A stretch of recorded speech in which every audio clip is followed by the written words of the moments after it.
una comunità da ritrovare.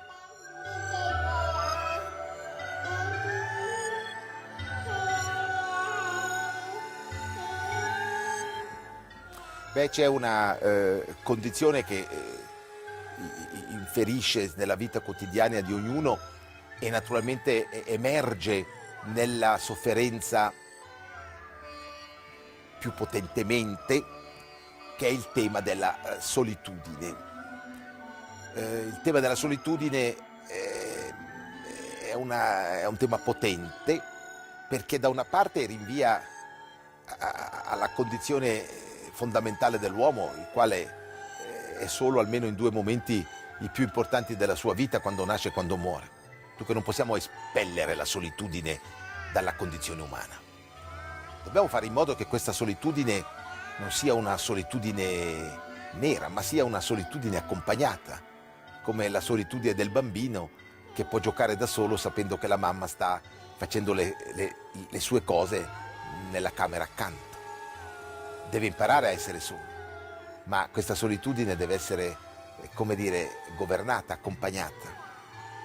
Dunque non è che noi dobbiamo immaginare di inventare qualcosa che trasforma la società in una specie di club méditerranée permanente, per cui tu ci entri e subito vieni bombardato da 1000 offerte eccitanti e stimolanti, perché con questo vogliamo lottare e impedirci di questo sentimento di no, tutt'altro. Forse dobbiamo anche educarci alla solitudine in qualche modo. Solo che la solitudine che accade oggi, quella di cui Bauman parla, la solitudine dell'uomo nella metropoli, la solitudine dell'uomo che ha perso la comunità,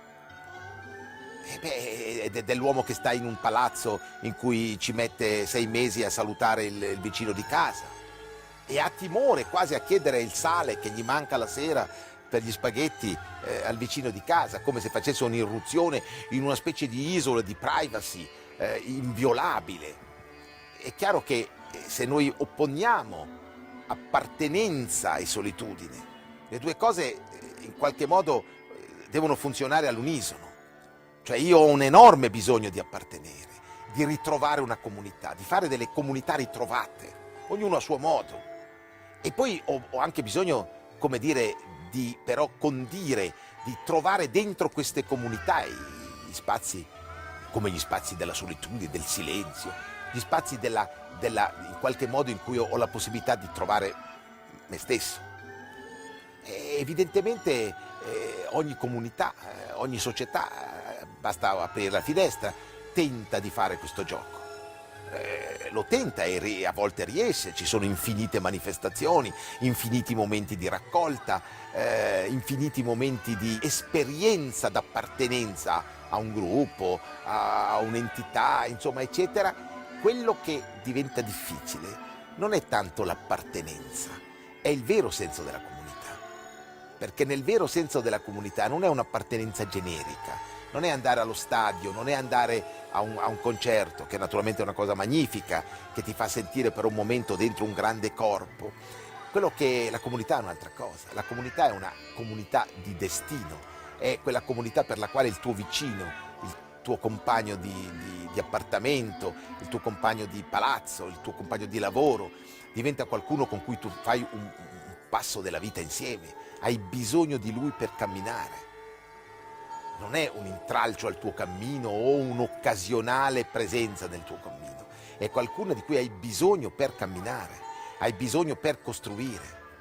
Ecco, questa è la comunità, il senso profondo della comunità, che naturalmente è necessaria, perché sennò quella solitudine che ne fa da polo opposto decade facilmente in solitudine nera, soprattutto in solitudine d'abbandono, mentre una solitudine dentro la comunità diventa un luogo rigenerante, un luogo che naturalmente offre anche alla comunità un valore aggiunto, un valore della tua singolarità ritrovata. La solitudine dunque come luogo della singolarità ritrovata, ma anche la vita dell'uomo è sempre fatta di ambivalenze, ma anche di rischio di un abbandono crudele che noi poi andiamo a scoprire e a svelare nelle patologie e nelle sofferenze dei malati, che spesso vivono proprio questa condizione di solitudine nera, perché sono attorniati sì da individui che li curano,